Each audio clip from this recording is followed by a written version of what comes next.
Sifat pertama, wan nazi'ati gharqa.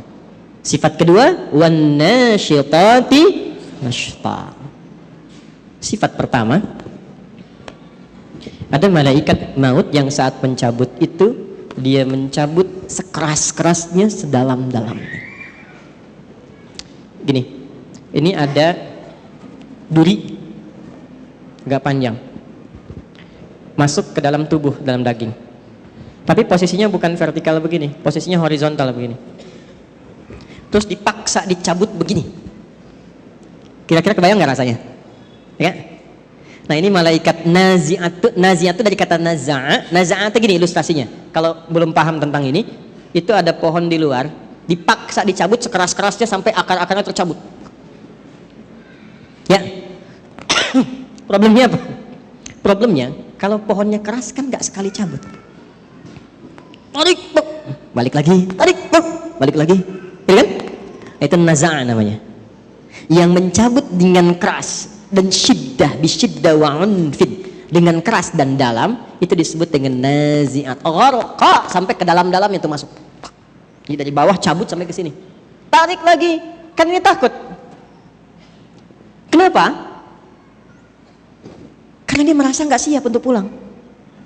Karena merasa nggak siap, nggak pengen keluar. Tarik lagi, itu ilustrasi begitu. Tarik lagi, sampai nanti di Quran ada beberapa surat, kamu ini susah sekali, ada yang dipukulin sama malaikat tuh. Tarik lagi, turun lagi, tarik lagi. Ya, mudah bagi malaikat, tarik langsung mudah kan, kuat. Kan, tapi ingin menunjukkan bagaimana keadaan orang-orang di golongan pertama yang disampaikan oleh Al-Quran, betapa mencekamnya keadaan saat dia pulang. Ini sampai Allah kirimkan khusus dalam suasana itu malaikat yang memang bengisnya luar biasa untuk mencabut. Siapa golongan ini? Ya, satu. Dah. Nah, jangan lu dijawab, tenang. Dua. Wan nasyitati nashta. Nasyitah itu kalau diartikan ke gerakan, satu gerakan yang lembut, halus, tak terasa sudah berubah, bergerak, berpindah. Nabi ilustrasikannya begini, kalau ada rambut yang halus, lembut, tipis, kemudian ada adonan yang halus juga, lembut, tipis, kayak ngambil rambut itu dari adonan itu, halus, berpindah. Ya, senyum, la ilaha illallah, meninggal. Sujud, nggak bangun lagi. Lagi baca Quran, cuman begini, la ilaha illallah, meninggal. Dan menariknya, yang seperti itu sekarang sudah banyak ditampakkan lewat video.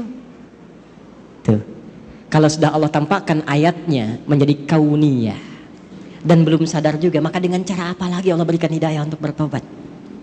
Antum klik deh ya, klik misalnya di YouTube lah, ya, wafat husnul khatimah.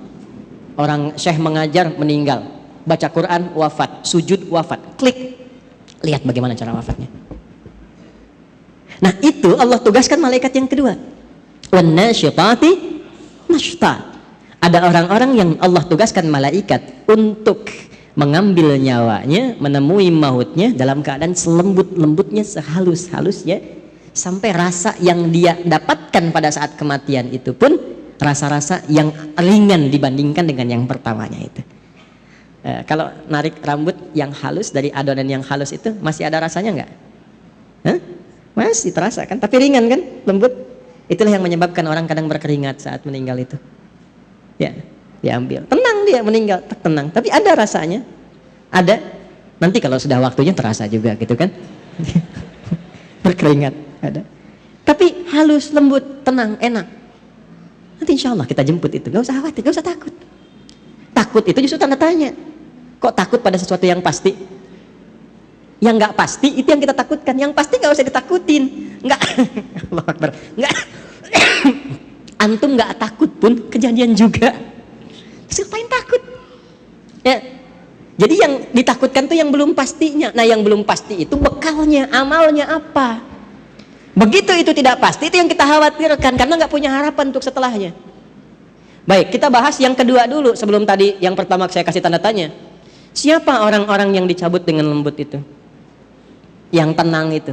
yang nyaman itu. Sampai malaikat yang ditugaskan pun oleh Allah disifati dengan nasyitati nashta, pakai waw, wawunya ataf kepada kosam, kosamnya sumpah. Saya bersumpah, kata Allah, ada di antara hambaku yang aku kirimkan hanya malaikat yang lembut untuk mencabut nyawanya.